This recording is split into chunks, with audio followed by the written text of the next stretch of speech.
Welcome to Mission Imperfect, the podcast about finding your own path, your own way, and embracing the imperfection of the journey. We're your hosts, life coaches, former HR professionals, and mums, Kirsty and Kathryn. We love to discuss the topics that come up time and time again for our coaching clients and which affect us all, from things like acceptance and boundaries to values and well-being and everything in between. Each episode ends with a question for you and us to reflect on. Your mission, should you choose to accept it, is to grab a cuppa and a biscuit and join us in getting lost in finding ourselves. Hello and welcome to Mission Imperfect. This week's topic is one that, well, we've been putting it off a bit, haven't we? Yep. It is procrastination. Who cannot relate to that? Nobody thought as much, right? And it's one of those weird things that it's a huge topic, isn't it? Because it's so many kind of different kinds of procrastination in different contexts. But Kathryn, I know that you were the one who put together the main framework for this show, because believe it or not, we do have frameworks for our episodes. And you actually said you procrastinated over it. So I know. tell us I know. more about procrastination. Yeah, the irony is not lost on me at all. I actually thought it was going to be one of those topics. I thought, yeah, I can definitely talk about this. I talk with my clients about it, and I realised we'd mentioned it a couple of times in previous episodes. So I thought, great, we're going to have loads to say about procrastination. And then I was a bit like, where do I start? Thought, oh, this is so ironic. It's like there's got to be a double lesson in here somewhere. And I tell you what, I think that the real sticking point is, and I think this is going to become apparent as we talk about it. It's you've mentioned it already. It's so context dependent, isn't it? Because the things we procrastinate over can be endless. Yeah. But let's just start at the beginning, as we like to do, bit of a definition. So, what actually is it? It is the act of delaying or postponing something, or it is putting things off intentionally or habitually. And I think, as you said, Kirsty, it is something we can probably all relate to. Show me somebody who says they've never procrastinated, and I'll show you a liar. Yeah, exactly. And it's a term that we use quite a lot, isn't it? Like we can sometimes even call ourselves, oh, I'm a procrastinator. We turn it into the noun. That's what we are. And it can become a bit of a catch-all reason for not doing something, but actually it's not a reason in itself. There's actually something going on underneath that's causing that procrastination. We're going to talk a bit more about that. And I think it can be a bit misunderstood because it is not laziness. In fact, procrastinators will often be very busy doing something else, but it just wasn't perhaps the thing that they tended to or wanted to be doing, or the thing that they've been putting off. But it's not because they're not doing something. And it's not just a simple case of, well, you must be bad at your time management, you've run out of time. It's actually, because if you think about it, we have time, and we choose where to allocate it. So there might be something about the priorities, or again, another reason for the procrastination underneath that. Yeah, I mean, that was a really interesting point around, procrastinators are often very busy. It's amazing what you can get done when you're procrastinating over something, isn't it? Yeah, you'll even find, oh, I'll do the laundry because that's not a task anyone particularly enjoys, but sometimes even that seems, favourable thing that we're putting off. So it's a little bit of, well, certainly in my case, that's a little bit of letting myself off the hook because I'm thinking I'm doing a task that's not particularly pleasant, that needs to be done, has to be done. But really, have I chosen the right priority there? Possibly not. And I know I'm not alone in that. So let's talk a little bit about the reasons we procrastinate. And I'm sure there are many more, but these are some of the ones that we've come up with. Because really, what we're talking about is our behavior, isn't it? We're talking about action, about not doing something as opposed to doing it. Yeah. So, as with most things that we talk about, there is thinking, feeling, and emotions going on behind it. So, for example, it could be that there's a genuine motivation issue at play. So, either the thing isn't something you really want to do, either like it's like that really mundane, boring task, like a tax return, something like that would go into my Oh, let's not go procrastination there. basket. Yeah. Yeah, it's kind of like that mundane, difficult, annoying, got to be done. And we put it off, which is kind of understandable. But there are other things that go into that motivation area that actually maybe it's not something we really want for Oh, ourselves. That can be yeah. some of the thinking that's going on. And we might be aware of that, or we might not be. Um, what we see on the surface level is the procrastination. We just think, I'm not doing it. Or, we get a bit annoyed with ourselves if it's still on the to do list staring at us. But we haven't really thought about the reasons underneath. Does that make sense? Absolutely, yeah. That idea that sometimes that there's maybe sort of a gut reaction to what we think we've sort of consciously decided to do or feel we should do. Little word again, should. And yet on one level it just doesn't feel right for us. Yeah. Yeah. That's an interesting one, isn't it? Yeah, absolutely. And then a particularly common one, I think, is where we get a bit fearful of the outcome of the thing that we're putting off doing. We start to feel anxious about how it's going to turn out. It might feel difficult where to even start. So Yeah. somehow we make that lovely logical connection that if I delay it, it might magically get easier. It's just I'll oh, it suddenly hasn't. know how to do it right. Yeah. Yes, yeah, exactly.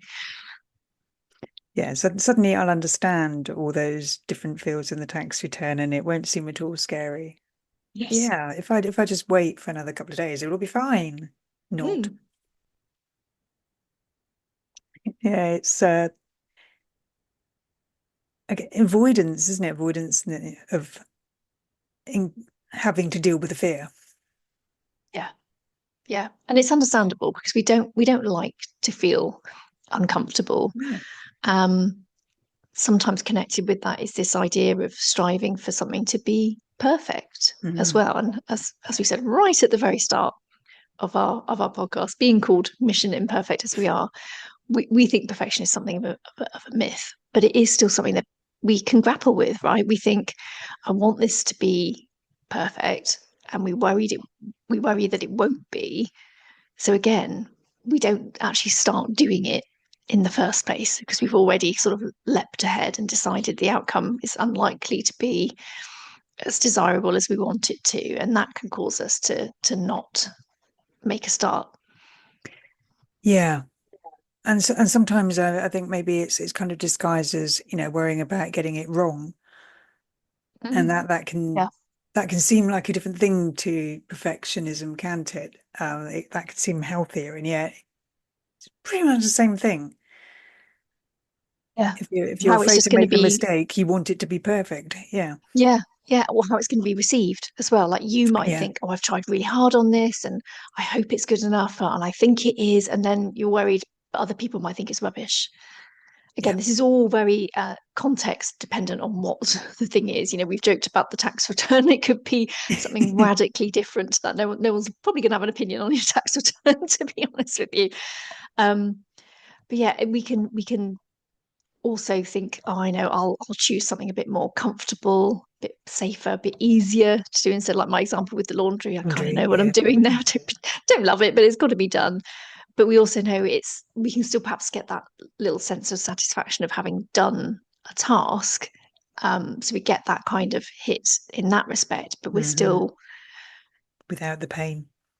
yeah, exactly, and we're still probably not facing that issue, and it can feel overwhelming sometimes, can't it? Especially if it's something we don't feel particularly confident in. We might be trying something for the first time, and our self doubt gets a little bit in the way there, and again, it can hinder our willingness to get started because we already are sort of doubting our abilities to Yeah. get it going. Especially if it's quite a big thing. If it's a little individual task, the overwhelm thing is probably less of an issue, isn't it? As you say, it's so context dependent. But sometimes when we say, right, I'm going to start doing, I'm going to start sorting out all the cupboards in the house or something crazy, and it just feels, where do I start?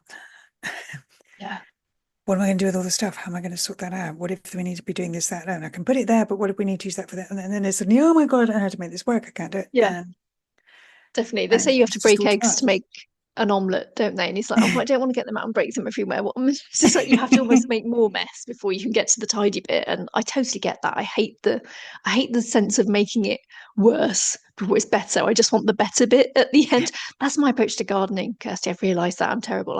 I like sitting in the nice garden with the flowers and stuff at the end. I don't like the sort of digging and all the stuff that comes beforehand. The bit that actually has to be done. So yeah, Yeah. I can definitely procrastinate on the gardening, that's for sure. I'm similar with a clean house. I love the feeling of the house being all nice and clean and tidy, but actually doing it, not so much. No. And that's actually probably linked to our next point, which is that we're kind of wired as humans to we like rewards. We like to see something quite noticeable, tangible, have that either satisfaction or the result quite quickly. So when it's something that feels quite rewardless, it's not either thing we're doing doesn't seem to generate an immediate reward or it just takes a long time, it's not very attractive to us. We like, oh, I'll do this quick little thing, tick it off my list, even just something as simple as that. The idea that we've done something and we can actually tick it off as opposed to, well, I've only started that bit, I didn't finish it, and it's still ongoing. That's another reason. All of these little things, I think, can add up to paint the full sort of procrastination picture. Yes. Yeah, it's complex, isn't it? So many of those things can get tangled up with each other and Mm. multiple different layers going on there, which obviously makes it harder to then, get back through them and work out what's really going on and how to address it. Yeah, definitely. Which kind of leads us on to this next point. Well, is procrastination really a problem? Now, this is interesting Mm. because you can hear some very, very different views about this. If you type into search engine and have a little look around, you'll find some quite interesting views around this. And so, a slight cheats answer on this subject is that I think it definitely can be if it leads to stress and guilt and shame. Because Yes. I know I am someone I can beat myself up a little bit if I haven't done things that I think I should have done by now, or I had every intention of Mhm. doing today, and then the day ran away with me, or I know that I did prioritize something else instead of it, which I probably shouldn't have done, blah blah blah blah blah. So I think that's not for a long term uh, effect. It's not great to have that constantly sort of on your shoulder. And yet, for some people, being a bit last minute sometimes is a mode that works quite well for them to get Mm. focused and have that accountability. And well, now I have to do it and I just will because it's become non negotiable and I will just crack on with it. And sometimes, even if you've put something off, well, let's try and use it in a bit more of a favorable light. You've not rushed into something. You give it a chance for you perhaps some further thinking and ideas, creativity to perhaps come into the picture, and you might even do a better job. Again, this is all very sort of context dependent, but I Yeah. think overall, I think I'd sense the long term strategy is it's not necessarily a particularly helpful one if you feel that kind of bit of anxiousness about it, or guilt or shame, or those kinds of emotions that pop up with things that you routinely put off.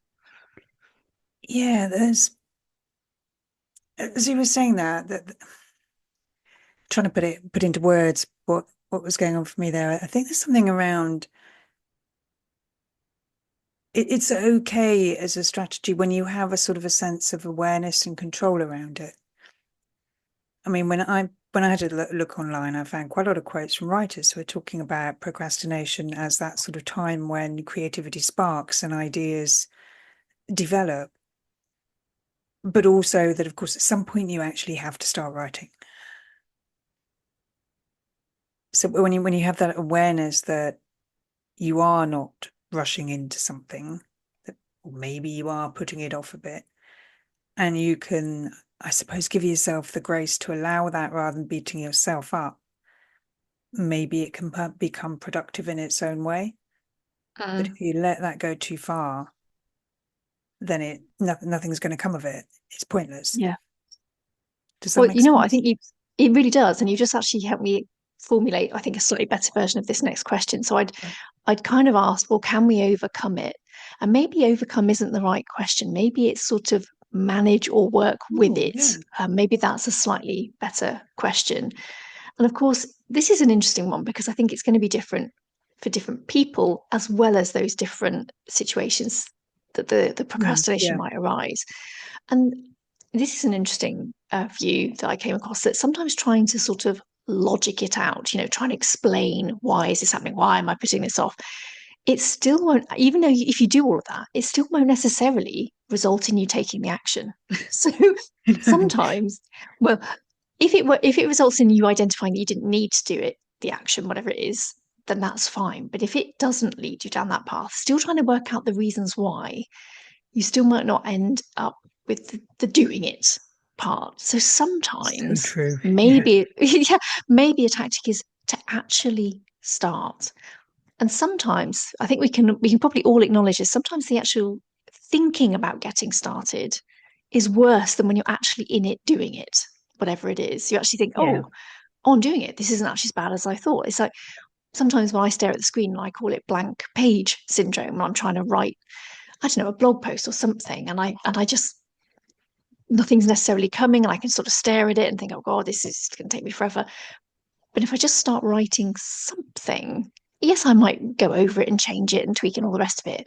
But actually, oh, okay, yes, and now I've thought of something else, and it's just that moving, isn't it? Somewhere the Yeah. stationary start to getting the car rolling, it gets a little bit easier, doesn't it? I think that's often the case. I'm not saying it's always the case, but I think it can be. Um, but there are a few different things I think that we can try to do. And, we mentioned that thing about we like rewards. So Oh, can we yes. build that Biscuits. into the process? Some biscuits, yes. I shouldn't laugh actually, because I absolutely did this yesterday. I was doing some work, but I did have some packet of biscuits nearby and my iPad, and I was thinking my reward afterwards is I can watch something and have a biscuit with it. So I totally did that. Absolutely. I train myself with biscuits. Yes. Yes. Do this so you can have a biscuit. Good girl. We sound like well-trained dogs. I just need to ring a Yes, little bell and I'll be drooling. yes, we're easily pleased, aren't we? A biscuit, and we're ready to go. But yes, but in all seriousness, so something like some kind of rewards in the process. If it does feel like a particularly big piece of work, what can you break it down into that feels a bit more manageable? And yes, this may work for that one task, and you'll find that the procrastination might rear its head again on another occasion. But that's okay. Just take it, I think, one task at a time, because that's all we Mm. actually can do, isn't it? We can't get too consumed with, well, next time this won't work, and I might be in this same loop all over again. Let's just focus on the one thing. If we've identified it's something that's to be done, what's Yeah. our way that we can break it down and make it manageable? Yeah. The right here, right now. I mean, what you just said there about, maybe it won't work another time. I think that's the loop I get caught up in so often. Mm. Well, okay, maybe that's good for now, but is it going to work another time? And does that mean that it's pointless then doing it, applying it now because it won't work another time? What? If it works One now, problem at a just do time. it. Yeah. But that's where my brain goes. That this is not a viable technique for, for everything. So it is not going to work for this. Yeah, that makes no Mm. sense. But I catch myself thinking it. Yeah, that's okay. If we can recognize, look, I'm going to see what works for me this time. I accept it may Mm. not, especially if you're trying to do a little bit of, I don't know, brain trickery, as it were. Your brain might not fall for it next time, but let's not worry about the next time just yet. And just as we like rewards, we don't like repercussions. And then Oh. often I think the thing with procrastination is that we can often sort of make excuses for ourselves, or we will beat ourselves up over it, which also doesn't Mm. help. But there isn't really a noticeable repercussion of not doing the thing other than feeling bad about it. So is there a way we can put some like accountability in place, maybe involve another person, think about how you might feel when you've done the thing versus that feeling that you don't want to have again of having not done the thing. I think if we can try again, this is one of those ones that really might work the first time and who knows the second time, but let's just one thing at a time see how we're going to get on. And I think this is a good one, that distractions and temptations, when they are around, they are almost like an invitation to procrastinate. And that's the big thing that we're Oh, trying to avoid. yes. So getting some things out of reach, out of sight, is a really good idea. So, for example, if you're trying to work on something serious, maybe put your phone away for a little bit, not even just near you and face down, maybe actually put it somewhere else for a little while. So you're not just tempted Yeah. to Or an pick it up airplane and have a mode. Mm. yeah, and have a bit of a doom scroll and check the old notifications. So it's just a few ideas. I know you've got a few more, haven't you, Kirsty, for some very practical tips that people can try. Yeah, I mean, if you're easily distracted, something like the Pomodoro technique might help because if you're doing, say, only doing 20 minutes, sometimes that seems like a lifetime, doesn't it? If you're only doing Mm, 20 minutes on something and then taking a 5, 10 minute break, whatever, then you're allowing yourself those distractions. You're actually scheduling in the giving in to temptations. So you don't have to do the whole, I must resist, I must resist. You just go, I'm going to do it in a minute. yeah, And that can feel less pressured, I think. So yeah, the phone out of reach or on airplane mode, or I mean, something I did quite a long time ago now, which I found really, really helpful, was actually turn off most of the notifications. So on social media, I have to actually go into an app to see if there's any notifications. It doesn't show on the phone, doesn't make any noise. It doesn't show on the screen. I've actually got to open it, and I put those apps on the second screen, not the first one. So I have to swipe to get there as well. It's all just little things that give me that little bit. If I reach for and pick it up and that I can't see that there's something to look at, yeah, and then I've got to swipe before I can tap on the thing I'm going for, it just creates a bit more space for the willpower to kick in and to go, yeah. okay, you know what? No, I'm not going to do that right now. I'm going to carry on with this task for a bit longer. I think it's about just trying to give yourself every opportunity to not procrastinate, and it can be through a combination of things. So identifying, if you can, what's actually going on behind it, whether you need to do that thing at all, if it's an overwhelm thing, a fear thing, whatever it might be, then taking some of those practical steps, maybe that just on a very practical level Yeah, might help you get going. We know it's not necessarily an easy thing to just magically fix and then be able to repeat forevermore. And that's like most of the topics we discuss. But it's not something to beat yourself up over, because the time that we have already spent procrastinating is gone. There's it nothing we can do about that. It can't be changed. is what What it we is. can, Mm. yeah, exactly. What we can do is impact the now, and that can hopefully give future us a helping hand, the one that perhaps won't be so under pressure with the multiple deadlines and so on, and feeling like, oh, I really should have done that yesterday. We don't Yeah, want to sit with those feelings. We want to kind of create the best possible chance that we can move manage it forward. as best we can and Yeah. move forward. Yeah, exactly. Yeah, because our minds are going to give us more of what we focus on. They always do. Yeah, So the more exactly. we're telling ourselves, "Oh God, I'm useless. I'm not done it again," or "This is too hard. This is too difficult. I don't want to do it." The more that we are going to be seeing evidence for that and noticing those feelings. Whereas if you can start adding in stuff like, "It'll feel good to get this done." I might enjoy it when I get started. It's going to be so good crossing this off the list. That sort of thing. You start giving your brain something different to latch on to, don't you? Yeah, And definitely. and what you said just now about that, you know, if it's actually not right for you, I think you talked before. Did you call it the body check? Body Hmm. checking or something? Yeah, but I call it the body barometer. It's like it That's gives you it. some Thank real you. Yes. clues of what's going on. Yeah. So that can be a helpful thing if it's something a bit more bigger or significant that you're procrastinating over, that'll check in with yourself. If you're trying to, beating yourself up and trying to force yourself into something that just doesn't feel right for you, then you're not going to get very far. Yeah. So, shall we share some of our favorite quotes about procrastination? Oh, And there are let's. many. There are many on this. It seems like a lot of people have views on it, but I particularly like.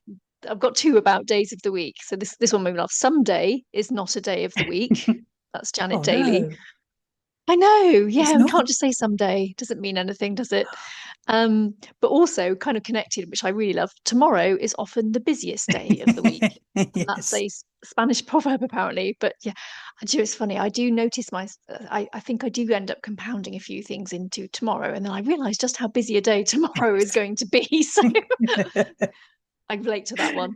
So much to procrastinate over tomorrow. Yes. Yes, exactly. I mean, when I found that really it was procrastination is like a credit card. It's a lot of fun until you get the bill. And that was Christopher Parker. Yes. And somebody called Richard Herring said, for me, genius is 1% inspiration and 99% procrastination. Which sort of speaks to that idea that actually maybe it does create a little bit of space for some creativity and rethinking. And maybe we don't Yeah. always need to rush into things. Well, and Actually, that's very that's much. something we haven't really mentioned, isn't it? That idea, how time urgent is it to do this thing? Mm, We don't necessarily have to rush at everything. It's okay to say, you know what, not yet. yeah, that's very true, actually, which is very much connected to this last one, which is procrastination is your body telling you need to back off a bit and think more about what you are doing.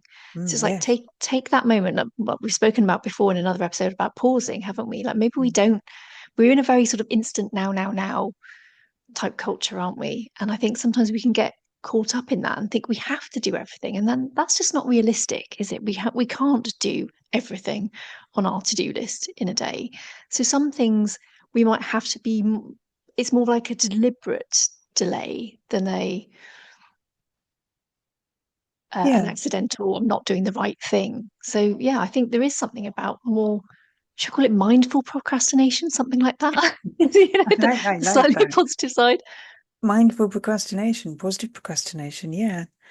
Or just that, right? What is it when one of the time management tools is around all the D's, isn't it? You look at a task and you decide whether you should, was it do it, delegate it, delay it, or ditch it? Yeah, yeah, that's right. I always Um, forget one, so I'm glad you remembered them all because I've remembered was that ditch all of it. them? Yeah.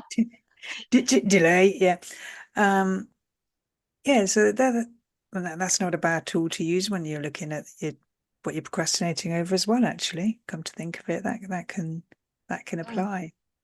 But Yeah, very much so. maybe, We can perhaps put a we'll put that in the show notes just so people can have a little look and maybe think about if they've got something in mind because that relates very much to our question, which I will ask. So, mm, what is something you know you are procrastinating over that you do want or need to do? How can you move one step closer to it being done or even just get started? So you could use that matrix just to check in if it is something yeah. that meets that criteria that you do actually want to Mm. do. And well, yeah, so it wasn't hard to think of an example. It's actually like, well, which one shall I choose? So I have been working on a new coaching program, and I know I'm dragging my heels a little bit, Mm. getting over the, yeah, you're giving me a stern look there, Kirsty, getting over the finish line. And I'm getting all those last little bits together. I feel like I've definitely done like the lion's share. The difficult part was definitely getting it fully formed in my head Mm. and getting it articulated properly. It took me a long time to get comfortable with that. And I think I have reached that. So I think I feel like I've gone over the Excellent. hump, but I'm now kind of dragging my heels on the last bits. And I Mm. really need to kind of crack on and just get all those last little bits together because they're small little bitty bits. I know I probably focus on the more concrete things that I will get done. So that's my understanding of why I'm doing it. Um, but I'll be honest, it probably is mingled with a little bit of that fear of, well, how will this be received? But then logically, I know, well, if it doesn't get out there, it's not going to be received at all. So and it won't matter, will it? So it's just like, am I prepared to get it out there and see? So I think, well, now I've mentioned it here, I'm going to have to, aren't I? So watch this space. I think you're going to have to, yes. Yeah.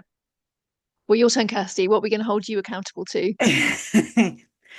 Nobody's saying about accountability. Um, the enemy of procrastination. So mine is very similar, really. Uh, I am running the Be More Dolly workshop, all about people pleasing. I have another one scheduled, but I wanted, it's for a few weeks' time. That they don't happen that often, and I want to get the booking method right. I encountered some issues with the one I was using, and I know there are problems. It works, but I know there are issues, and it's kind of I want the whole thing to flow properly, all the different bits, and I want the perfect seamless solution. So I am merrily doing fuck all instead of anything because I'm not sure where to start. I'm not sure what that perfect solution would look like if it even exists. I don't know if it's going to cost me a lot of money. I'm Oh, not do that you know? much of a perfectionist. And yeah, so what do I have to look at? What do I have to make work? What if I try all this stuff and it doesn't work and it's just going to be painful? And why don't I just stick with what I've got? And round and round in my head. And Yeah. so I just don't do anything. No, do you know what you described? What for me would be a pretty hellish task. Because for me, there's the one thing we haven't mentioned. There's just a massive knowledge gap in there. I don't even know what I'm looking for. Do you know what I mean? So if there's any reason to procrastinate, it's because I really just don't know where to start. But this is the thing. We also know we start looking, we find out. You just it's that stationary car, get it moving thing. And I'm just sat very stubbornly with the handbrake on, going, nope. It's just like, that'll be why you're not going anywhere, Kathryn. So yeah, no, I empathize completely. And I'm sure people listening will have their own examples that they can fully relate to. But hopefully, we have spoken a little bit about this topic in a way where you can might maybe find a few tips or little ways to get things moving or identify you actually don't want it to get moving. So we'll share a bit about that model that Kirsty's mentioned with the 4Ds. And I have a blog and it references a really good TEDx talk which has got a procrastination monster in it, which I really liked, which was actually a bit of fun. It was a bit lighthearted. So we'll put all that in the show notes for everybody. But I think that's it for this week. And well, I think we can be relieved. We've stopped procrastinating over the procrastination episode, Kirsty, and it is done. And we'll see everybody soon for another episode. Thank you for listening to this week's episode of Mission Imperfect.